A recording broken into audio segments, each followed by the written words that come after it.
Students, आज हम पढ़ेंगे एनसीईआरटी चैप्टर 1 फिज़िक्स का क्लास 12 क्वेश्चन नंबर 1.4 एग्जाम्पल है।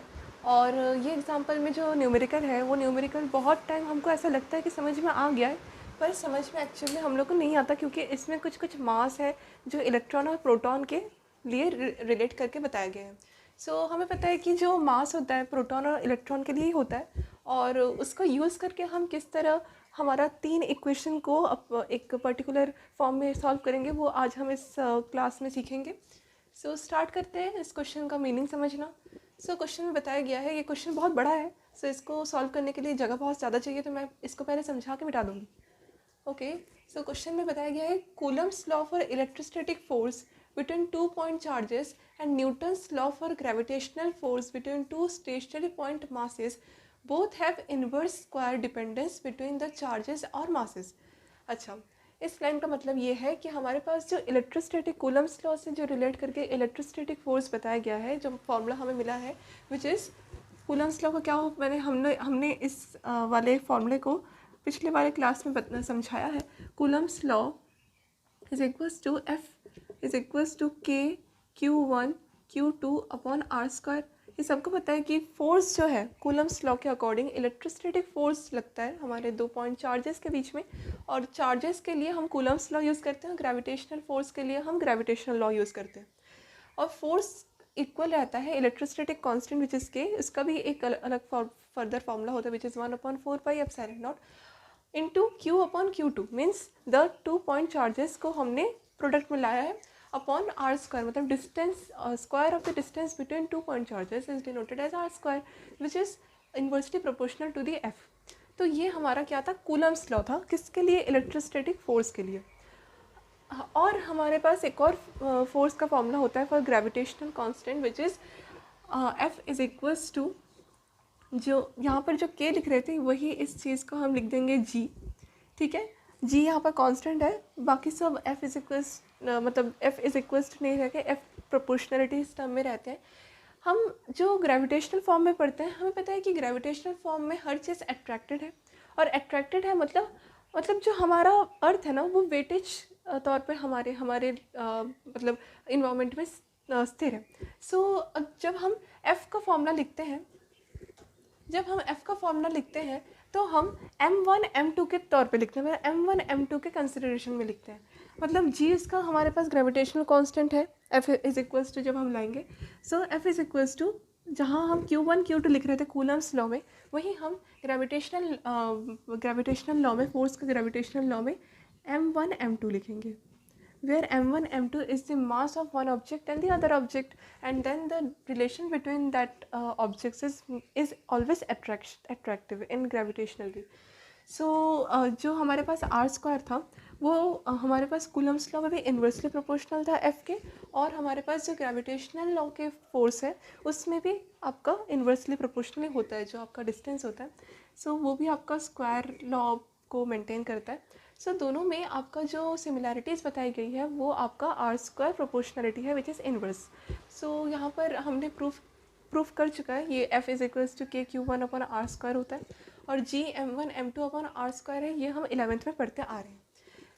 दोनों में क्या कॉमन है कि दोनों में ही एफ जो है वो इन्वर्सली प्रोपोर्शनल है to the distance between two objects and two object charges, ठीक है। ओके, इसमें हमारे पास ये 2 फार्मूला है, इसी 2 फार्मूला को हम यूज़ करते हुए अपना 2 से 3 टर्म्स का इक्वेशन को सॉल्व करेंगे। क्वेश्चन में यहाँ तक हमको समझ में आ गया। अब क्वेश्चन में क्या पूछा है, क्वेश्चन पूछा है first A, compare the strengths of this forces by determining the ratio of their magnitude. हमको पहले जो फोर्सेस का, फर्स्ट में जो फोर्सेस है उन फोर्सेस का जो आपका अट्रैक्शन है, रिपल्शन है, उसको डिटरमाइन करना है, और उसी तरह उनका मैग्नीट्यूड को ही फॉलो करना है। हम मैग्नीट्यूड में मतलब मैग्नीट्यूड को हम प्लस में ही क्यों लेते हैं वो हम बाद में समझेंगे। पहले तो हमको यहाँ समझना है कि जो हमारा फोर्स का मतलब जो फॉर्मूला लगेगा वो ऑलवेज इन मैग्नीट्यूड टेकन है। एक का फर्स्ट नंबर क्वेश्चन है for an electron and proton, and second number question है फॉर प्रोटॉन एंड प्रोटॉन। हमको जब हमें पता है कि चार्जेस 2 प्रकार के होते हैं, पॉजिटिव एंड नेगेटिव। पॉजिटिव और नेगेटिव के बीच में हम पढ़ते आ रहे हैं कि अट्रैक्शन होता है, और पॉजिटिव नेगेटिव के बीच में आपका रिपल्शन होता है। सो हमारे यहाँ पर इलेक्ट्रॉन और प्रोटॉन दो दे दिए गए हैं, मतलब पहले हम लोग को अट्रैक्टिव नेचर का कूलम्स लॉ फाउंड करना है, और प्रोटॉन एंड प्रोटॉन के बीच में रिपल्शन हो जाएगा तो उसका भी एक मैग्नीट्यूड फोर्स फाइंड करना है। बी नंबर क्वेश्चन है, estimate the acceleration of electron and proton due to electrical force of their material attraction when they are 1 angstrom apart. 1 angstrom को हम 10 मीटर डिस्टेंस के तौर पर लिखते हैं, metre base. So estimate the acceleration of electron. हमें पता है कि इलेक्ट्रॉन और प्रोटॉन और इलेक्ट्रॉन जब भी एक दूसरे के साथ एक फोर्स जनरेट करेंगे विच इज़ इलेक्ट्रोस्टैटिक, उस फोर्स के दौरान एक एक्सेलरेशन भी प्रोड्यूस होगा, क्योंकि हमें पता है कि जो फोर्स का फॉर्मूला होता है वो कहीं ना कहीं एक्सेलरेशन के साथ टर्म्स में रहता है। So acceleration into mass is equals to force, कुछ याद आ रहा होगा, which is F is equals to ma। उसी फॉर्मूला को हम यूज़ करेंगे जब हमारे पास फोर्स आ जाएगा इलेक्ट्रॉन और प्रोटॉन का इलेक्ट्रोस्टैटिक फोर्स। उस फोर्स को हम क्या करेंगे, डिवाइड कर देंगे। सो इस वाले फोर्स को हम जब एक साथ फाइंड करेंगे, सो इस वाले फोर्स का हमारा एक बार इलेक्ट्रॉन और प्रोटॉन के लिए फाइंड करना होगा मास के लिए, और प्रोटॉन का एक अलग मास रहता है, उस मास के लिए हमें फाइंड करना है। सो यहाँ पर हम लोग को दो चीज़ें हिंट में दे दी गया है। वैसे तो हम सबको पता होना चाहिए आपका इलेक्ट्रॉन का मास कितना होता है, प्रोटॉन का मास कितना होता है, तो भी क्वेश्चन में इतना दे दिया है, उसको लेके आपको पूरा इक्वेशन को सॉल्व करना है। सो ओके, सो हम स्टार्ट करते हैं सॉल्व करना। आई थिंक क्वेश्चन समझ में आ गया, सो मैं क्वेश्चन को मिटा देती हूँ और डायरेक्ट सॉल्यूशन लिखना स्टार्ट करती हूँ।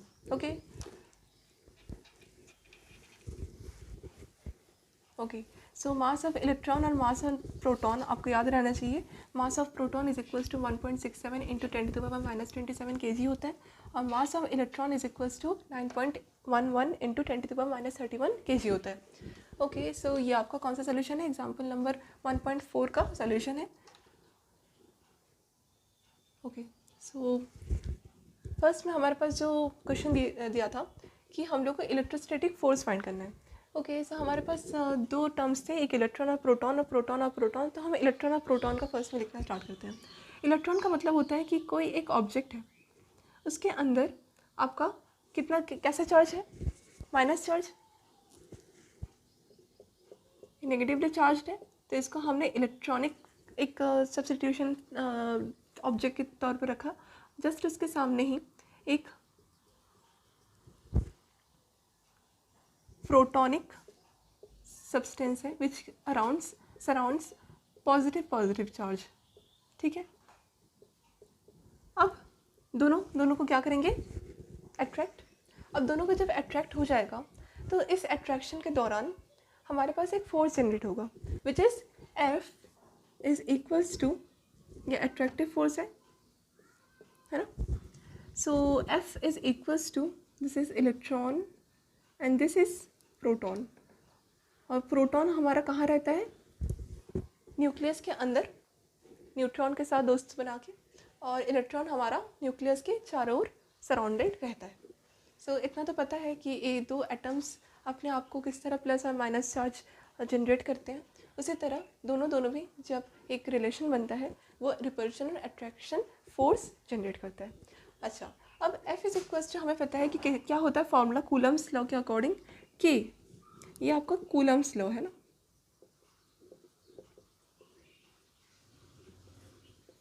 F is equals to K, ठीक है, यहाँ पर मैं लिख दूँ क्या, अट्रैक्शन,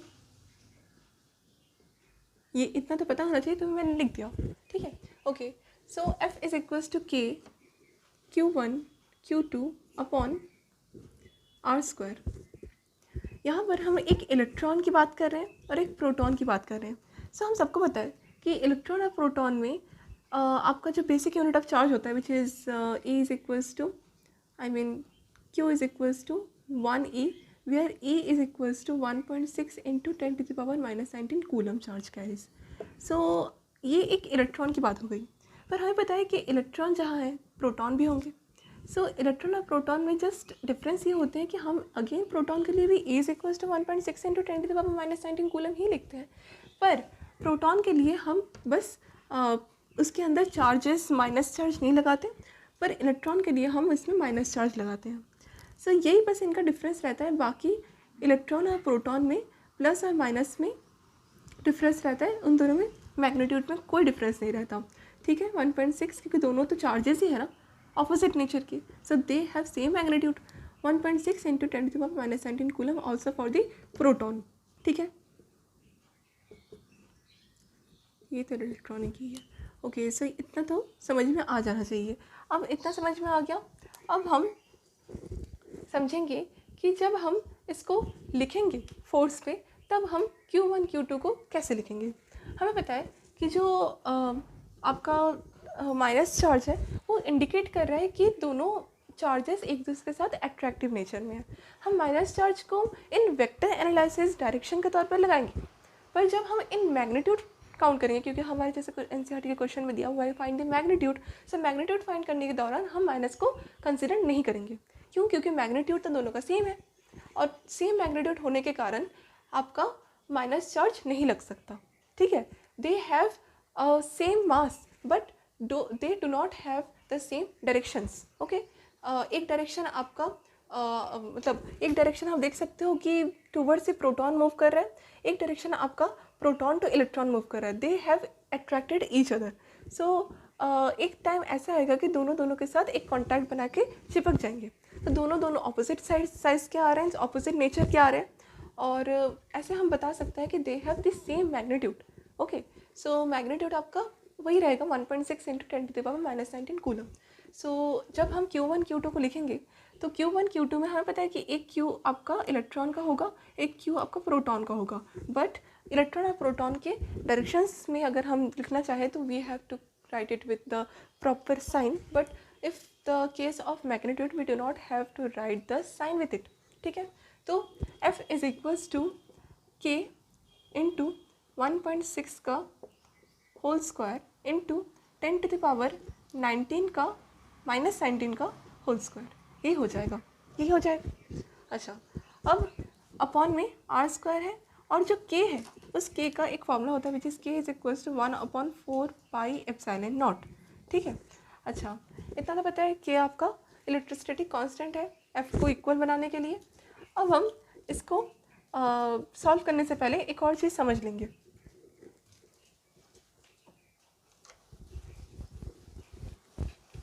हमने कूलम्स लॉ में देखा कि फोर्सेस आपका अट्रैक्टेड था in electron and proton, but electron और प्रोटॉन तो अट्रैक्टेड रहेंगे, ग्रेविटेशनल भी वो ऑलवेज अट्रैक्टेड रहेंगे, ये भी हमको पता है।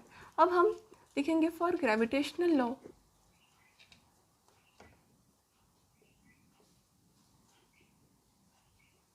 क्या होता है ग्रेविटेशनल लॉ में, वही सेम, हमको एक इलेक्ट्रॉन दे दिया है, एक प्रोटॉन दे दिया है, दोनों में तो अट्रैक्शन होगा, पर इस बार in ground way they have to be attracted each other in contact.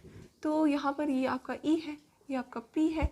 Again जब हम ग्रेविटेशनल फॉर्म में लिखना चाहें तो F is equals to G into आपका F में इलेक्ट्रॉन और प्रोटॉन का चार्जेस नहीं आएगा, यहाँ इलेक्ट्रॉन और प्रोटॉन का मास आएगा। So we have to write MP into ME upon में वही inverse square law which is R square. अब ये दोनों का फॉर्मूला में हमारे पास जो वैल्यूज़ है वो रख देते हैं, जैसे F इज इक्वल्स टू जो G का वैल्यू होता है which is gravitational constant for the force law is equals to 6.67 into 10⁻⁻11, ये आपका ग्रेविटेशन का होता है, ठीक है। एंड जो प्रोटॉन और इलेक्ट्रॉन का वैल्यू है वो तो हमको क्वेश्चन में मिल ही गया था, सो वहीं से हम इसका वैल्यू को उठा के इंटू करेंगे। सो ग्रेविटेशन यही आपको जानना थोड़ा ज़रूरी है, यही बहुत बार पता नहीं रहता, बाकी सब दिया ही हुआ है इस क्वेश्चन में। अब हमको बताया गया है कि find the equivalent ratio of both coulomb's law का electrostatic force and gravitational law का फोर्स। अच्छा, अब हमारे पास जो दो फॉर्मूले आए थे उस दो फॉर्मूले को हम लिख लेते हैं। फर्स्ट फॉर्मूला हमारे पास फॉर इलेक्ट्रोस्टैटिक फोर्स क्या आया था,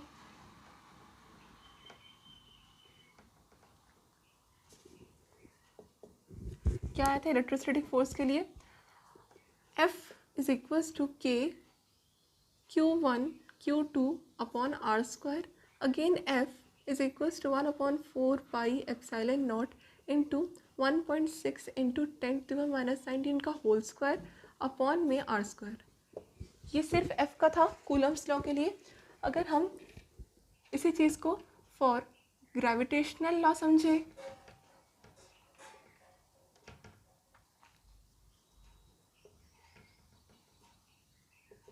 तब for again electron proton they have attracted each other and having the formula of 6.67 into 10 to the power minus 11 for G. So F is equals to G into QM into QP upon में R square. Again F is equals to 6.67 into 10 to the power minus 11 into QM QP, Q mass, sorry उल्टा लिख दिया मैंने, MP upon ME ऐसे होगा ना. So 6.67 into 10 to the power minus 11 into mass of proton is equal to 1.67 into 10 to the power minus 27 होता है kg में, इंटू जो मास ऑफ इलेक्ट्रॉन होता है वो कितना होता है 9.11 into 10 to the power minus 31 kg, वही अपॉन में R स्क्वायर. अब दोनों में हमको फाइंड करने बोला है रेशियो. तो हम जब रेशियो फाइंड करेंगे तब हम लिखेंगे for finding the equivalent ratio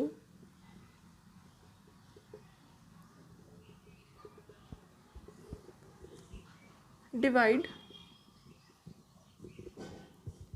F. अच्छा, दोनों F को हम नाम देंगे, एक आपका इलेक्ट्रोस्टैटिक फोर्स है, एक आपका ग्रेविटेशनल फोर्स है. सो एक FE नाम दीजिए जो आपका कूलम्स लॉ का फोर्स था, और एक FG नाम दीजिए जो आपका ग्रेविटेशनल लॉ का फोर्स था. So we have to divide the FE upon FG. ठीक है, मतलब आप लिखेंगे, जब लिखेंगे divide FE with FG. Clear. अब हम डिवाइड करेंगे कैसे, FE अपॉन FG कर देंगे, where we are having FE is equals to 1.6 का whole square, 1.6 into 10 to the power minus 19 का होल स्क्वायर अपॉन में 4 pi epsilon naught into R square. और यहाँ आपको डिवाइड करना है, so into 6.67 into 10 to the power minus 11 into 1.67 into 10 to the power minus 27 into 9.11 into 10 to the power minus 31 kg upon में R square. ऐसे दिया हुआ है. अब हमें पता है कि न्यूमरेटर के डिनोमिनेटर में जो आपका डिनोमिनेटर होता है वो डिनोमिनेटर आपका सीधा जाके न्यूमरेटर में चला जाता है. सो ये वाला हम लाइन मिटा के इसको लिख देंगे ऊपर. अब कुछ कैंसिल हो सकता है क्या, बिल्कुल. जो R स्क्वायर है वो एक दूसरे के साथ क्या हो जाएंगे, कैंसिल. सो R स्क्वायर को हमने क्या किया, मिटा दिया. अगेन R स्क्वायर को यहाँ से भी हमने मिटा दिया. They have cancelled by each other in division. अब हमको क्या करना है, पूरे को उठा के डिवाइड करना है. सो पहले हम मल्टीप्लाई कर लेते हैं जो हमारा ऊपर का नीचे का टर्म्स है. सो जब हम 1.6 को स्क्वायर लाएंगे तो हमारे पास आंसर आ जाएगा कितना, 2.56. हमें पता है कि 16 का स्क्वायर कितना होता है, 256 है, 2 पॉइंट है. So we have to done the point of 2 decimal before. So 2.56 will be the answer of 1.6 का स्क्वायर. एंड जो आपका 10 टू द पावर माइनस 19 है, जो आपका एक्सपोनेंशियल लॉ होता है, विच इज़ आपका, ये तो आपने पढ़ा ही होगा, a square 3 is equals to a 2 3 6 ऐसे होगा. ये आपका एक एक्सपोनेंट लॉ है. सो यहाँ पर भी वही लॉ लग जाएगा, माइनस 19 है 10 का पावर. सो बेस का जब हम एक्सपोनेंट लेंगे तो एक्सपोनेंट के साथ ब्रैकेट के बाहर का एक्सपोनेंट मल्टीप्लाई हो जाएगा. So we are having 10 to the power minus 38. 19 to 38 ना. ओके, सो यहाँ तक क्लियर. अब हम नीचे का सॉल्व करेंगे. सो नीचे का सॉल्व करने से पहले हम ऊपर का मिटा लेते हैं. I hope you have write this line. Okay, so इतना क्लियर. अब हम कैलकुलेशन करेंगे. कैलकुलेशन करने के लिए थोड़ा सा हमको केयरफुली कैलकुलेशन करना पड़ेगा. सो इसके लिए एक रफ स्पेस हम बनाएंगे. उस रफी स्पेस में हम पूरा अपना कैलकुलेशन का कंप्लीट करेंगे. ओके, सो हम कहाँ थे, 2.56 into 10 to the power minus 38 आया था हमारा सिर्फ न्यूमरेटर का आंसर.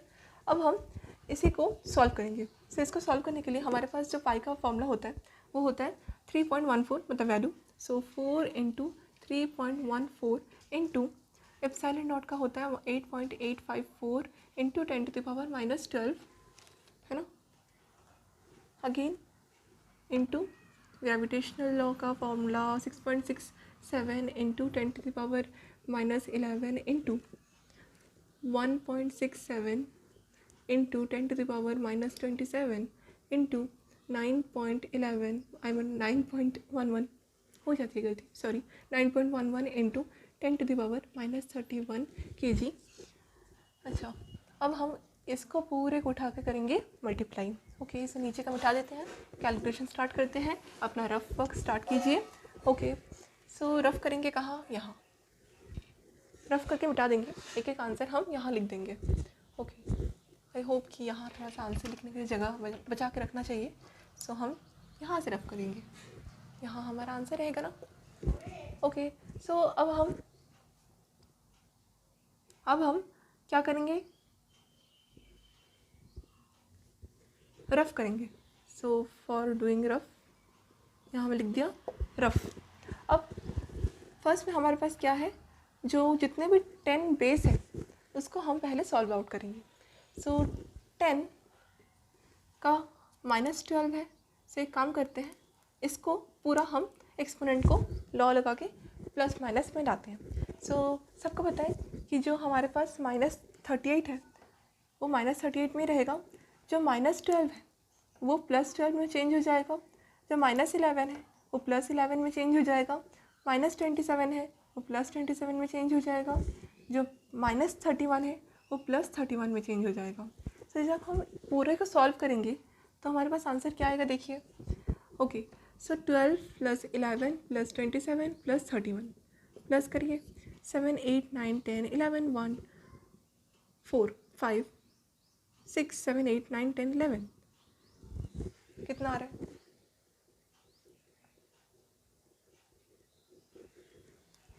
7 8 9 10 11, यहाँ 1 2 3 4 5 6 7 8, मेरा तो 81 आ रहा है, आपका भी आना चाहिए।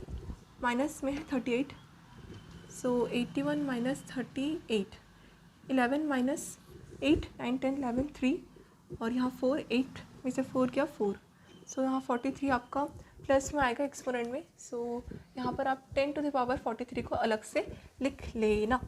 ओके, यहाँ ये वाला हमारा कट गया, ये वाला हमारा सॉल्व हो गया, और क्या सॉल्व हो गया, हाँ ये भी सॉल्व हो गया और ये भी सॉल्व हो गया, और यहाँ पर हमारा टोटल आंसर आया 43।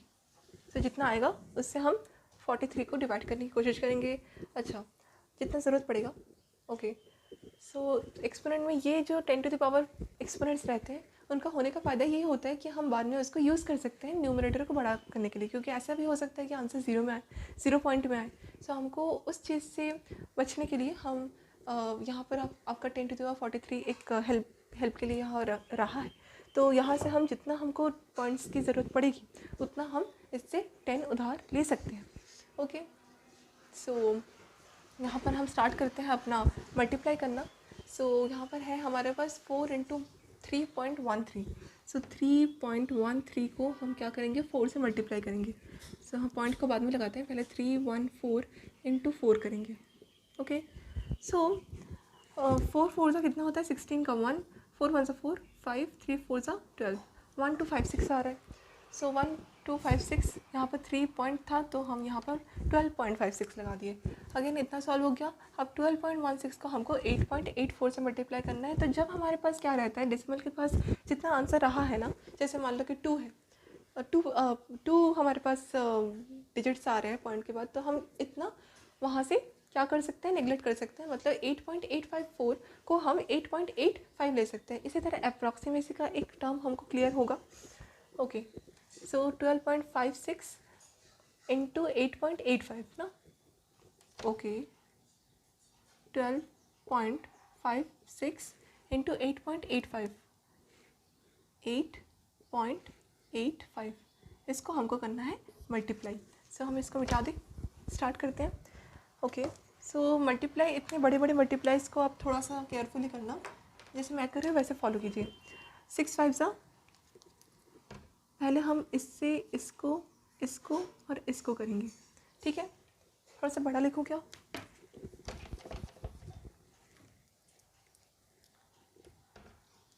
$12.56 to 8.85, ठीक है।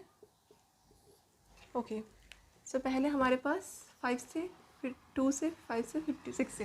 सो पहले हम 6 5 से करेंगे। सो यहीं पर ही करेंगे एक बॉक्स बना के।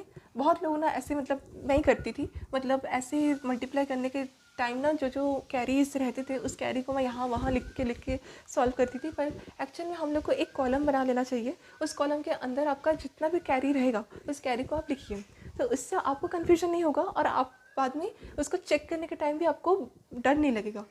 सो आप जितने ज़्यादा नंबर्स के मल्टीप्लिकेशंस रहते हैं उसको आप पहले ऐसे एक सेटअप बना लीजिए कि पहले 5 के साथ मल्टीप्लाई करना है।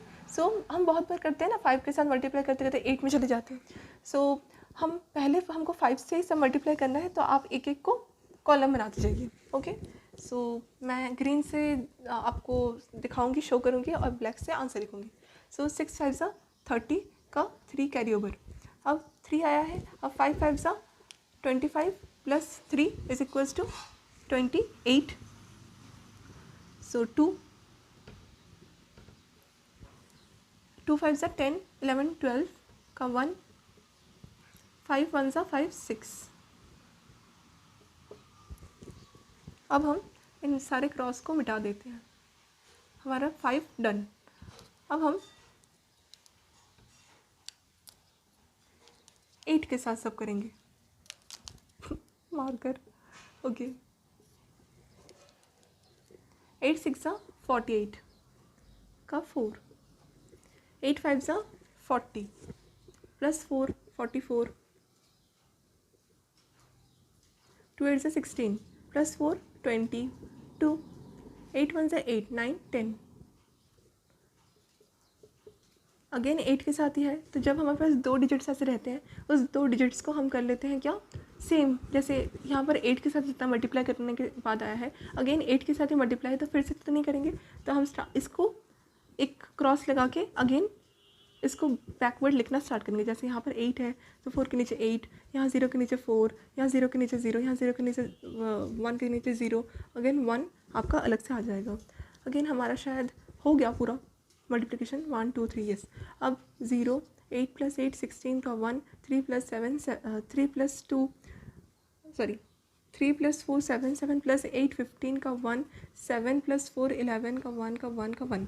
सो हमारे पास यहाँ पर 1 2 3 4 डिजिट्स के बाद पॉइंट है, तो हम यहाँ पर 4 डिजिट्स को बैकवर्ड काउंटिंग करके पॉइंट ले देंगे। 1 2 3 4 1 1 1.1 समथिंग आ रहा है। तो हम इसको जब लिखेंगे तो हम लिखेंगे 1 1 1.1। सो इसके साथ अगेन हमको मल्टीप्लाई करना है, इसको यहाँ तक हो गया, इसको कर लेते हैं 1 1 1.1 6.67। तो यहाँ पर 1 1 1.15 से हम करेंगे मल्टीप्लाई, क्योंकि यहाँ पर पॉइंट के बाद 2 डिजिट्स हैं, तो यहाँ पर हम 2 डिजिट्स का अप्रॉक्सीमेटली ले सकते हैं। 0.15 6.67। सो यहाँ पर कितना है 6.67 6.67।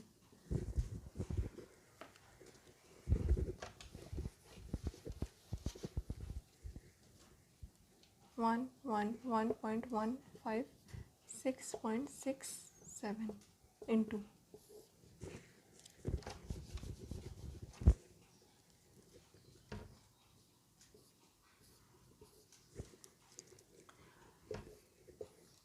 5 7 ज़ा 35 का 3, 7 1 7 प्लस 3 10 का 1, 7 1 7 8, 7 1 7 7 1 7 into 6 5 ज़ा 30 का 3, 6 1 6 9, 6 1 ज़ा 6, 6 1 ज़ा 6, 6 1 ज़ा 6,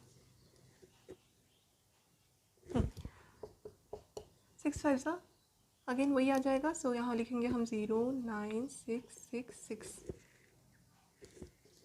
5 0, 8 plus 9 17 plus 1, 8 plus 9 17 plus 6 24 plus 2 9 9 plus 12 21 2 14 7 1 2 3 4 1 2 3 4 7 4 1.47 इतना क्लियर. 1.67 करते हैं. 7 4 1.47 1.67 इंटू कितना आएगा. 7 7 सा ओके.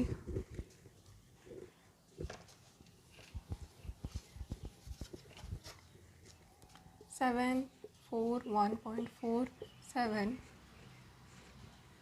1.67 7 7 सा 49 का 4 7 7 सा 49 का 4 4 7 सा 28 28 प्लस 4 32 का 3 7 7 10 का 1 7 4 सा 28 29 का 2 7 7 सा 49 51 इंटू 6 7 सा 42 का 4 6 4 सा 24 प्लस 4 28 का 2 6 1 6 8 6 4 सा 24 का 2 6 7 सा 42 44 1 7 सा 7 1 4 सा 4 1 1 सा 1 1 4 सा 4 1 7 सा 7. Okay, so 9 4 8 7 15 1 10 18 19 22 का 2 6 7 8 9 plus 4 13 का 1 5 12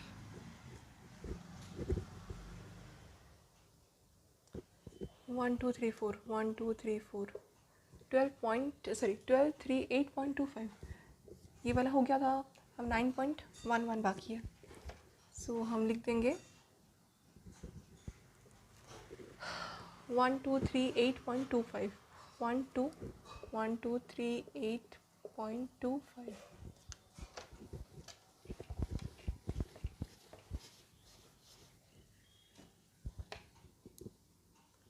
1 2 3 8.25 9.11.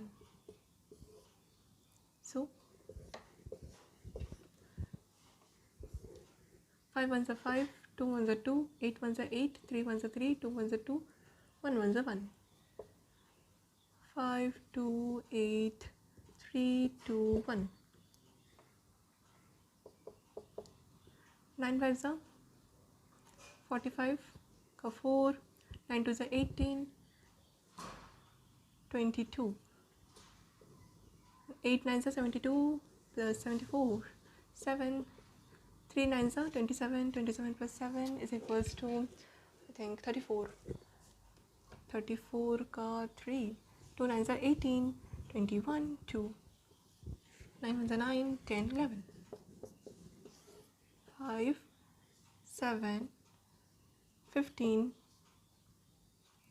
8 plus 6 14 6 10 4 8 2 1 1 11 2 8 okay. So 1 2 3 4 1 2 3 4 11 2 8 0 आ रहा है. सो हमारे पास ये भी क्लियर. अब हमारे पास ऊपर क्या है 2.56 इंटू 10 to the power 43 है अपॉन 11.280 है. अगर हम दो पॉइंट के बाद अगर 100 लगाए तो 256 आ जाएगा.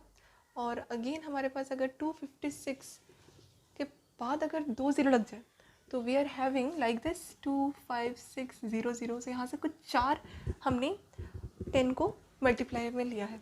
सो अगेन 11280 आ रहा है और यहाँ से 0 0 कैंसिल हो जाएगा तो 1128 अपॉन में 2560. सो हम इसको डिवाइड करते हैं. ओके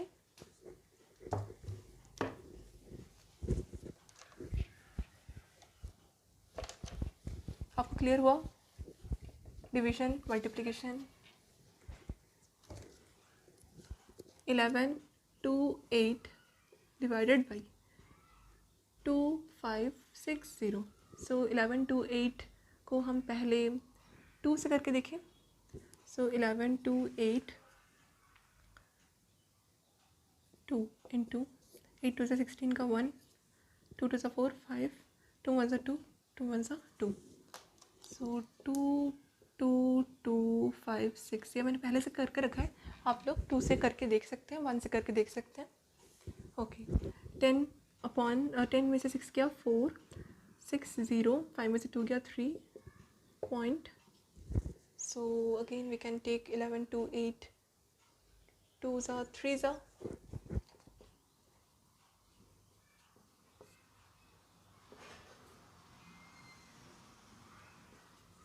नो अगेन 2 आ रहा है, सो 2 2 5 6, 10 में से 6 क्या 4, 6 14 में से 6 क्या 8, 10 में से 3 क्या 7, ओके पॉइंट है, वी कैन टेक अनदर 0। सो 11 2 8 को अगर हम डायरेक्ट 6 से करना चाहें, 6 8 ज़ा 48 का 4, 2 6 ज़ा 12 प्लस 4 16 का 1 7, 6 1 6, so it can take like this. और करेंगे तो 7 8 4 0 से बड़ा आ जाएगा, सो 6 7 6 8 काफ़ी है। कर ले क्या कर लेते हैं।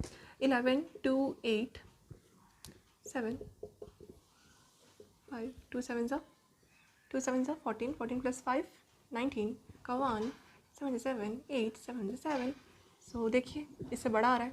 Okay, so 6 7 6 8 is the perfect for minus the value. So यहाँ पर आपका ऐसे होता ही जाएगा, और 2.26 is the approximate we can take after decimal. So आपका जो पूरा आंसर आएगा वो 2.3 into 10 to the power 39 newton आएगा। ओके, सो इसको एक काम करते हैं, हम एक साइड में अच्छे से लिखते हैं। सो हमारा पूरा कैलकुलेशन राइट है for clap for that. Okay,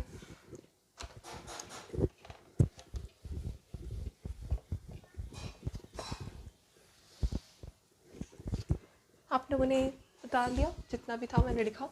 अच्छा, अब हम कहाँ थे, हमारे पास जो आंसर आया था 1/4 pi epsilon naught into 1.6 into 10 to the power -19 का whole square upon R square. ठीक है, जो कैंसिल हो चुका था इंटू में था, मैं डायरेक्ट लिख रही हूँ एफ, ये आपका टोटल एफ और ई अपॉन एफ जी का रेशियो था। एप्सिलॉन नॉट इंटू में क्या था 6.67 into 10 to the power -11 into क्या था 1.67 इंटू ये आपका प्रोटॉन का मास था into 10 to the power -27 kg into 9.11 into 10 to the power -31 kg था। इन सबको उठा के जब हमने मल्टीप्लाई और डिवाइड किया तो हमारे पास आंसर आया कितना 2.3 आई मीन 2.26 आया। सो हम अगर 6 को ऐसे समझे कि एस्टिमेट में लिखना है तो 2.3 लिख सकते हैं इंटू हमने कितने ज़ीरोज़ लिए थे, 4 ज़ीरो लिए थे, so we can minus the 43 minus 4, so we having the 39 as the power of 10। सो हमारा जो आंसर आया था टोटल इसका वो था 2.3 into 10 to the power 39 newton. I hope it is clear. Okay, so हमारा ये तो फर्स्ट का वैल्यू था। अब हमको क्या करना है, सेकंड का वैल्यू निकालना है। सो हम सेकंड क्वेश्चन का वैल्यू निकालेंगे which is for proton interaction. So हमारा आंसर कितना आया था, F E upon F G for electron and proton interaction is 2.3 into 10 to the power 39 newton. Okay, so अब हमारा क्वेश्चन बी है for electron and proton interaction for both electrostatic force and gravitational force, also for electron and proton interaction.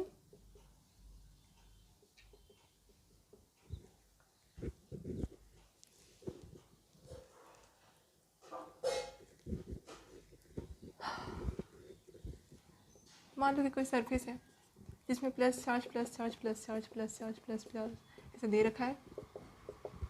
एक और है जिसमें again plus charge plus charge plus charge plus charge plus plus. It is proton, they will move outward each other as they are same charges, they will repel each other. So ये आपका proton है, ये भी आपका proton है, denoted as PP. So यहाँ पर जब हम forces को देखेंगे तो they are repelling each other and the two forces will be become outwards towards each other. सो इसका भी ऑपोजिट चार्ज है, पर ऑपोजिट चार्ज नेचर में हम माइनस नहीं लगा सकते क्योंकि प्रोटॉन में आपका क्या नहीं रहता, माइनस नहीं रहता, it will take as positive. Okay, so हम यहाँ पर डायरेक्शंस के तौर पर माइनस लिखते, पर यहाँ पर हम डायरेक्शन नहीं यूज़ कर रहे हैं, we are only move to the magnitude way. So magnitude के लिए आपका सिर्फ जो वैल्यू रहता है 1.6 इंटू 10⁻⁻19 कूलम, उसी वैल्यू के अकॉर्डिंग हमको चलना है।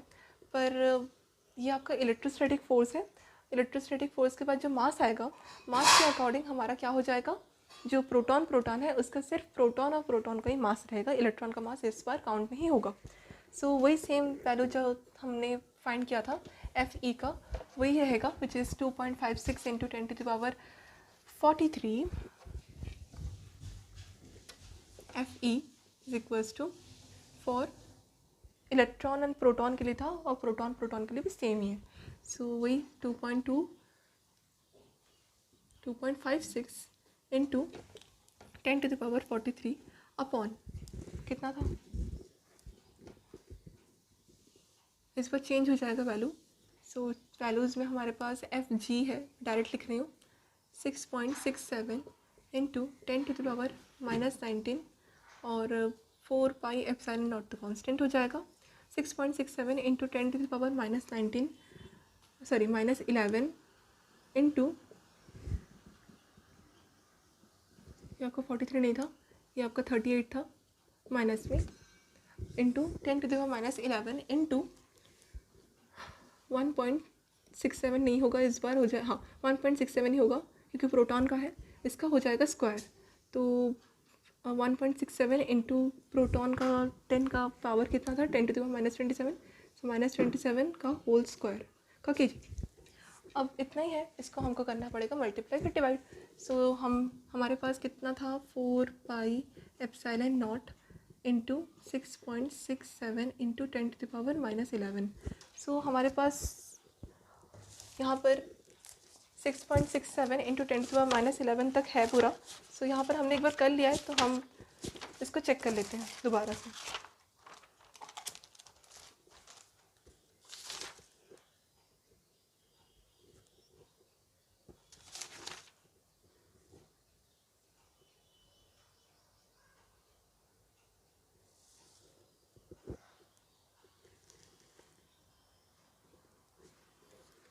इतना हमको पहले से मल्टीप्लिकेशन मिल चुका था, और बाकी जब हम पूरे को उठा के 10 का पावर सॉल्व करेंगे तो 2.56 इंटू 10⁻43 तो आ ही जाएगा अपॉन, इस पर 43 नहीं आएगा क्योंकि -38 था, -38 -11 का +11 हो जाएगा, और इसका अगर हम मल्टीप्लाई करें 2 से, सो हमारे पास आंसर आएगा -27, आई मीन 27 इंटू 2, 7 2 14 का 1, 2 2 4 5 54, सो इट विल बी +54, है ना। और एप्सिलॉन नॉट का -12 रहता है, उसका भी +12। अब सॉल्व करें, 54 11 12 प्लस 4 5 6 7 5 6 7 77 -38 कितना होता है, 17 में से 8 गया, 9 10 11 12 13 14 15 16 17 9 और 4 39 आ रहा है मेरा, 39 ही होगा। सो 2.56 इंटू 10⁻39 अपॉन में हमारे पास क्या क्या था, 1 सेकेंड, 4 ओके। सो हमारे पास जो 1.67 का स्क्वायर होगा वो हो जाएगा 2.78, ठीक है। और इसको तो हम पूरा बेस को सॉल्व कर चुके हैं। फाइनल हमारे पास जो आंसर था, इतना तो था ना हमारे पास निकला हुआ। सो इतने का हमारे पास जो आंसर आया था पिछले क्वेश्चंस में, उसमें 741.37 आएगा। I don't have much time, so you should calculate this by yourself. Okay, सो इन दोनों को करेंगे हम अब मल्टीप्लिकेशन। सो मल्टीप्लिकेशन करने के बाद हमको करना पड़ेगा divide. Okay, so okay,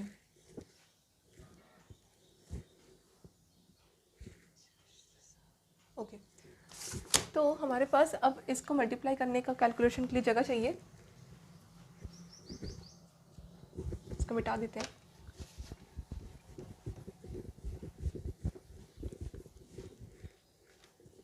seven 4 1.37 2.78 को मल्टीप्लाई करें। 7 8 ज़ा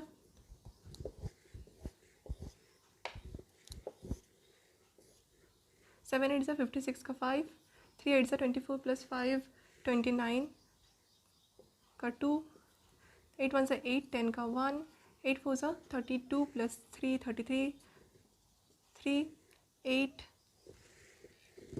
7 ज़ा 56 प्लस 3 59, 7 7 ज़ा 49 का 4, 7 3 ज़ा 21 प्लस 4 25 का 2, 7 ज़ा 7 8 9, 7 4 ज़ा 28 का 2, 7 7 ज़ा 49 51, 2 7 ज़ा 14 का 1, 2 3 ज़ा 6 का 7, 2 1 ज़ा 2, 2 4 ज़ा 8, 2 7 ज़ा 14, 6 18 1 6 10 4 9 13 प्लस 7 20 का 2, 4 12 21 2 7 8 16 1 206 आ रहा है, पॉइंट लगा देते हैं 1 2 3 4, इतना हुआ पॉइंट 2061।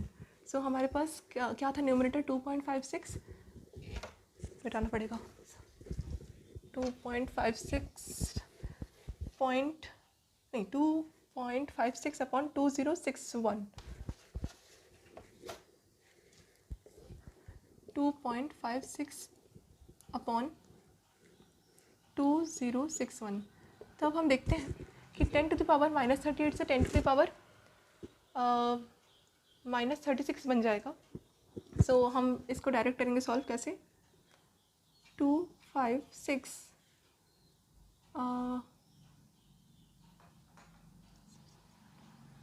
इसका कितना सॉल्व आया था हमारे पास 39 आया था ना। सो हमारे पास 2.56 into 10 to the power plus 39 था, अपॉन में क्या था इतना था 2061। अब हम इसको करेंगे सॉल्व। सो इसका पूरा मिला के इतना आ जाएगा 2061। अब हम सॉल्व करना स्टार्ट करें। सो it will be something 1 point, so divide करना पड़ेगा अगेन से। सो डिवाइड करते हैं।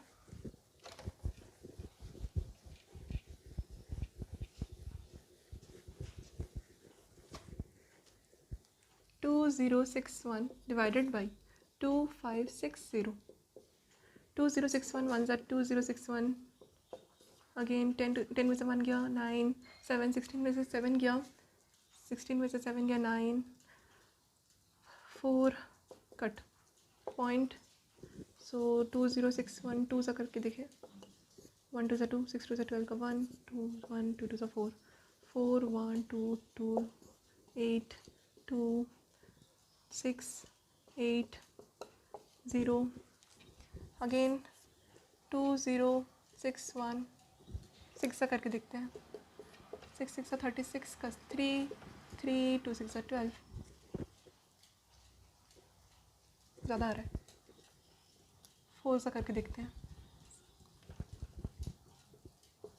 4 1 सा 4 6 4 सा 24 का 2 2 2 4 सा 8 8 2 4 4। सो आपका 1.2 समथिंग आएगा इसका अप्रॉक्सीमेटली। एनसीईआरटी में थोड़ा सा इसका एक नंबर ज़्यादा दिया हुआ है। सो आपको अप्रॉक्सीमेट के अकॉर्डिंग चेक करें तो आंसर सही है। ओके, सो सबको ऐसे डाउट आ रहा होगा कि 1/4 को क्यों मैंने 9 into 10 to the power 9 into 10 to the power 9 क्यों नहीं लिखा। वो मैंने इसलिए नहीं लिखा क्योंकि 1/4 को भी जानना ज़रूरी है। क्योंकि जब हम कूलम्स लॉ को पढ़ते हैं ना तो उसके लिए हमको ऐसे न्यूमेरिकल्स को प्रैक्टिस करना बहुत इंपॉर्टेंट रहता है। अगर हमको 4/0 पता ही नहीं रहेगा तो हमको कभी समझ में नहीं आएगा कि कूलम्स लॉ में 4/0 भी होता है। So for that we have so much calculations. So हमारे पास जो मेन आंसर आया है, क्या क्या आंसर आया है हमारे पास, F Fe/Fg फॉर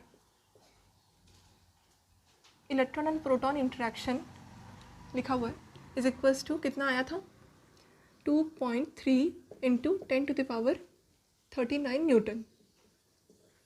अगेन हमारे पास फॉर प्रोटॉन प्रोटॉन इंटरेक्शन भी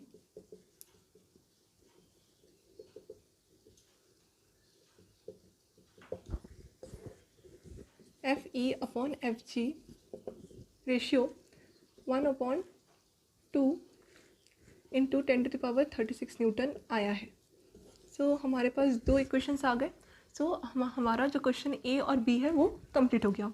अब हम करेंगे अपना third question which is for finding the acceleration for again electron and proton के बीच में। सो हमारे पास फोर्स तो सेम था for electron and proton which is 2.3 into 10⁻39 Newton.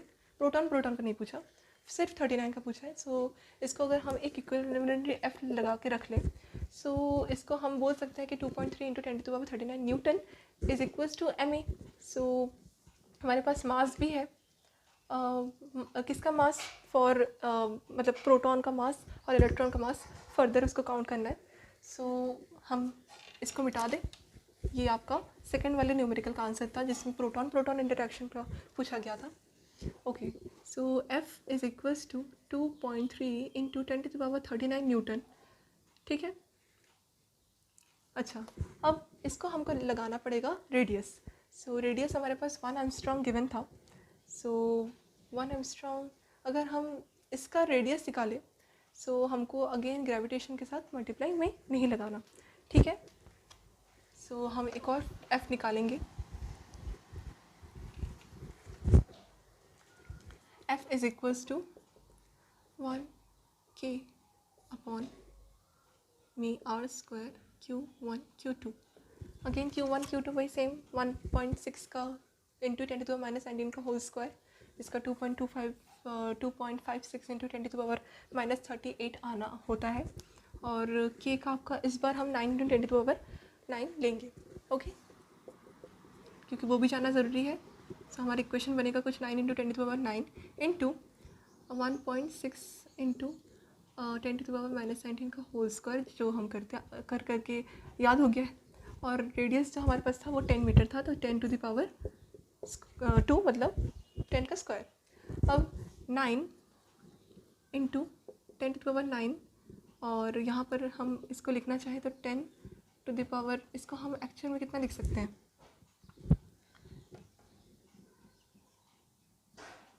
100 metre था या 10⁻2 मीटर था, 10⁻2।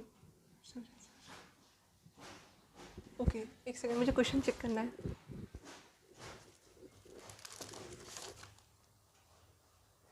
(10⁻10 मीटर था। सो 10⁻10 का स्क्वायर। ठीक है, तो इसका पूरे का आ जाएगा हमारे पास लाइक दिस 9 इंटू 10⁻9 इंटू जो 1.6 का स्क्वायर बना था वो 2.56 इंटू 10⁻38 अपॉन में है 10⁻20, क्योंकि लॉ है। अब हम सॉल्व करते हैं।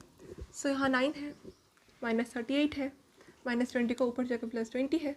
सो यहाँ से -20 गायब है और यहाँ से आपका ये भी गायब है। इसको हम पूरा मिला के लिख देंगे। So 9 - 38 + 38 + 20 should be 58। Again 58 - 9 is equals 20 में से 9 गया 9, 49। So we are having the value of 49। ठीक है। So 10⁻49 will be 9 into 2.56। ठीक है। ओके, सो ठीक है नहीं, 38 + 20। Okay, we are doing wrong. 10 है ना, 9 था, -38 है और +20 है। अब ठीक है, 29 मतलब 38 से 29 को हमको माइनस करना है इस बार। 18 में से 9 गया 9, सिर्फ 9 आएगा। I am so sorry. Okay, इसे 10 टू द पावर कितना आना चाहिए? -9। फाइन। अच्छा, अब 2.56 को 9 से हमको करना पड़ेगा मल्टीप्लाई, तो 256 इंटू 9 कर ले। 56 का 5, 9 6 54, 5 5 9 से 45 प्लस 5, 5 9 से 45 प्लस 5, 50 का 5, 2 9 से 18, 19 20, 2204, 6 9 से 54 का 5, 6 9 से 54 का 5, 5 9 से 45 प्लस 5, 50, 2 9 से 18, 19 20, 50, 2 9 से 18, 2 9 से 18, 19 20, 21 22 23, 2304, सो 2304, ठीक है। को अगर हम पॉइंट में चेंज करना चाहें तो 23.04, ठीक है।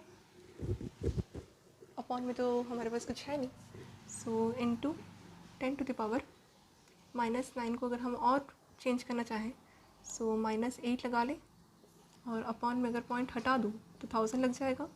इसको अगर हम वेरी शॉर्ट फॉर्म में लिखना चाहें तो 2.3 into 10 to the power -8 newton will be the exactly force formula according to the question. So इसी फोर्स के अकॉर्डिंग हमको प्रोटॉन और इलेक्ट्रॉन का एक्सेलरेशन बताना है।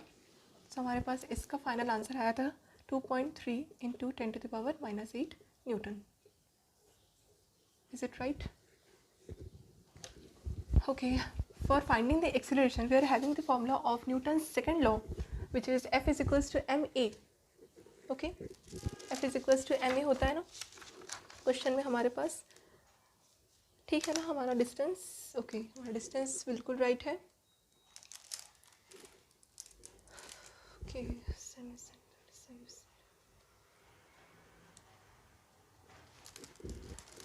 okay, let me check the question first.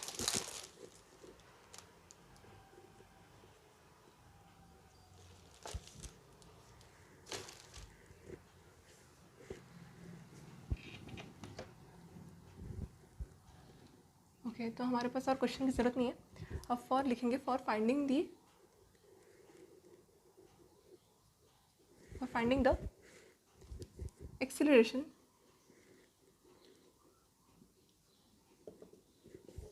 F is equals to me, where F is equals to 2.3 into 10 to the power -8 Newton is equals to मास है। First में mass for proton निकालेंगे, फिर mass for electron निकालेंगे। सो mass for proton कितना होता है? 1.67 into 10 to the power -27 kg, और mass of electron is equals to 9.11 into 10 to the power -31। इतने बार बोला, याद हो गया होगा, आई होप याद हो जाना चाहिए, ये बहुत इंपॉर्टेंट है। F is equals to 2.3 into 10 to the power -8 newton is equals to mass of proton find करते हैं MP के लिए फर्स्ट में। सो MP के लिए 1.67 इंटू 10 टू द पावर -27 होता है, और A, सो अब A को बाहर निकालिए तो A is equals to 2.3 into 10 to the power -8 newton आ जाएगा, upon 1.67 into 10 to the power -27। So -27 plus 8, sorry plus 27 -8, 17 में से 8 क्या? 9 10 11 12 13 14 15 16 17, 19 आ रहा है। So it will be 19 positive 19 exponent. So हमारे पास क्या है? 2.3.1.67 into 10 to the power 19, again 23 upon 167 में इंटू में 10 था, इंटू में 100 था, तो यहाँ 0 0 कैंसिल हो गया। सो हमारे पास था कुछ 230 अपॉन 167, तो बहुत ईजी है। सो इसको काउंट करते हैं, 167 1 सा 167 माइनस 10 टू द पावर 10 में से 7 क्या? 3, 7 13 में से 7 क्या? 6 होना चाहिए।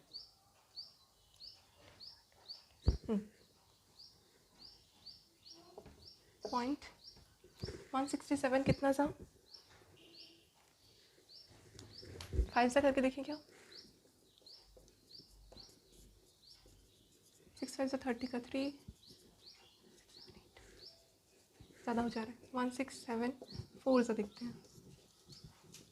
6 4 सा 24 24 26 का 2,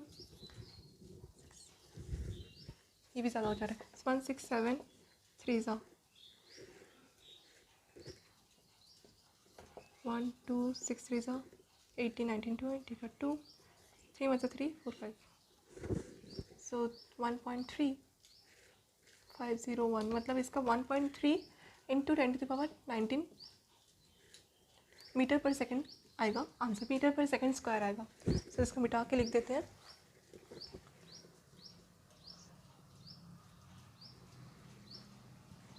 एनसीईआरटी में सब एक एक डिजिट ज़्यादा दिया हुआ है अप्रॉक्सीमेटली, सो इसको आप नेगलेक्ट कीजिए। फॉर फाइंडिंग एक्सेलरेशन, सो इसको कहाँ से उठाना था, हाँ कितना आता, 1.3 इंटू 10⁻19 ना, बाकी अप्रॉक्सीमेट में भी ये सही ही है। हमारे पास एक्सेलरेशन आया था for proton, force is equals to 2.3 into 10⁻⁸ तो आपका कांस्टेंट है। Actual force a acceleration is equals to कितना आया था, 1.3, हमारा आया था 1.3 इंटू 10⁻19 मीटर पर सेकेंड होता है आपका एक्सेलरेशन का यूनिट। अच्छा, फॉर इलेक्ट्रॉन में फाइंड करना है, so F is equals to again 2.3 into 10⁻⁸ newton is equals to कितना है हमारे पास मास इलेक्ट्रॉन का, 9.11 इंटू 10⁻31 इंटू ए निकालेंगे तो कितना आएगा, 2.3 इंटू 10⁻8 अपॉन 9.11 इंटू 10⁻31। सो पहले 31 में से 8 माइनस कर लेते हैं। सो 11 में से 8 9 10 11 3 2 23 आ रहा है। सो 23 2.3 इंटू 9.11, सो 223 अपॉन इतना आ जाएगा। ओके, सो 23 को हम 22 बना सकते हैं, तो 10⁻22, ठीक है। सो इसका बढ़ गया थोड़ा सा, इसका हम पूरा करेंगे डिवाइड। सो 911 से कितना मल्टीप्लाई करने से 2300 के नियर बाई आएगा, यहाँ देखना पड़ेगा। 911 2 सा 911 3 सा 2 सा 18 22 8 3 9 13 में से 9 गया 4 पॉइंट कितना करें, 911 4 सा करके देखते हैं। 911 4 सा 9 4 सा 36, 911 5 से कितना होता है, 5 1 सा 5 5 1 सा 5 9 4 5, सो 5 सा करके देखें तो उसका आंसर आएगा 4 5 5 5 समथिंग। सो इसका आपका 2.5 इंटू 10⁻22 मीटर पर सेकेंड स्क्वायर आ जाएगा। सो हम इसको एक साथ लिख देते हैं।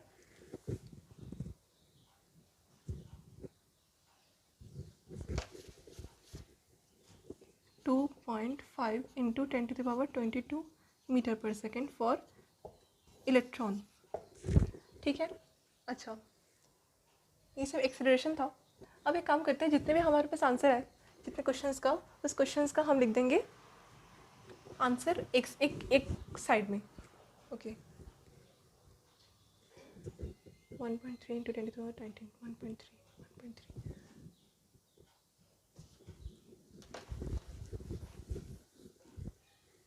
ओके।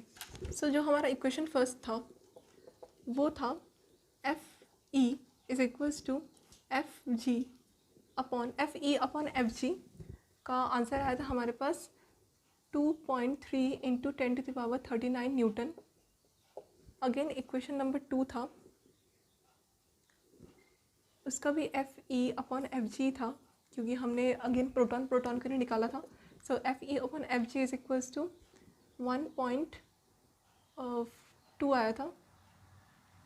सो 1.2 समथिंग आया था, 1.2 इंटू 10⁻36 आया था, तो इसका भी न्यूटन।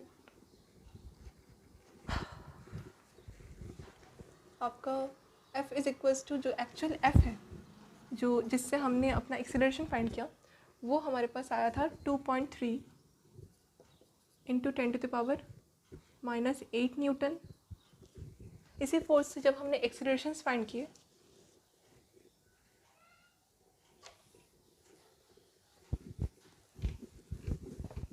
तो हमारे पास एक्सीलरेशन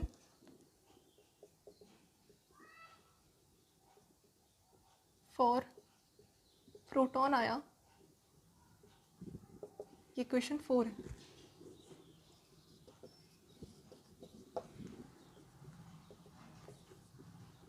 फॉर प्रोटॉन कितना आया?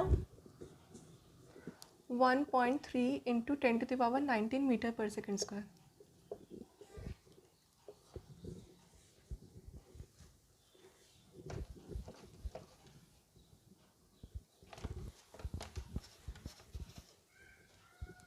Equation 5, acceleration for electron for the same force formula कितना आया था? 2.5 इंटू 10⁻22 मीटर पर सेकेंड। ये आपका इलेक्ट्रॉन वाला एक्सीलरेशन का आंसर है। ओके, सो आई थिंक यहाँ तक हमारे पास 5 इक्वेशन के 5 आंसर बने। ये इस क्वेश्चन में हमने नहीं देखा कि एक ही इक्वेशन से हमने बहुत सारे इक्वेशंस निकाले। There are 5 equations and the 2 first equations are independent from the other 3। So हमारे पास यहाँ तक क्वेश्चन का जो क्वेश्चंस था वो ख़त्म हो गया है। देख लेते हैं कोई अदर क्वेश्चंस है कि नहीं। Okay, so find the proton electron proton.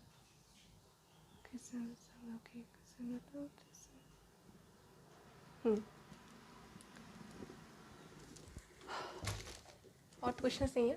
Question में हमारे पास पहले ratio of the proton electron density निकालना था, और फिर ratio of the proton density निकालना था, फिर द एक्चुअल फोर्स रेडियस के थ्रू निकालना था, और फोर्थ इक्वेशन हमारा प्रोटॉन और acceleration for the same force था, और एक electron for the same force था एक्सीलरेशन। सो यहाँ पर 5 इक्वेशंस आपके ख़त्म हो गए। So I hope the calculation helps you to understand better. तो यहाँ तक आपका जो है इस क्वेश्चन का न्यूमेरिकल और कैलकुलेशन ख़त्म हो गया। So thank you. और हाँ, इस क्वेश्चन के 5 जो आपके आंसर्स आएंगे उस आंसर्स के साथ यूनिट भी लगाना ज़रूरी है। यूनिट अगर आप लगाना भूल गए तो जहाँ आप आंसर देंगे जो चेक करेंगे उनको लगेगा कि आपको यूनिट नहीं पता और शायद आपका बेसिक क्लियर नहीं है। सो आपको आंसर के साथ यूनिट हमेशा याद रखना है। यूनिट इलेक्ट्रॉन, प्रोटॉन और एक्सीलरेशन और फोर्स और ग्रेविटी, इन चारों पांचों जो आपका फोर्स न्यूटन लॉ का जो फोर्स का फॉर्मूला रहता है उनका यूनिट अच्छे से याद कर लीजिएगा। बाकी सब फॉर्मूला का यूनिट तो आपको याद हो ही जाएगा अगर आप डेरिवेशन और न्यूमेरिकल साथ साथ करें। So thank you. Next lecture में हम इसका एग्जाम्पल नंबर 1.5 पढ़ेंगे। Thank you.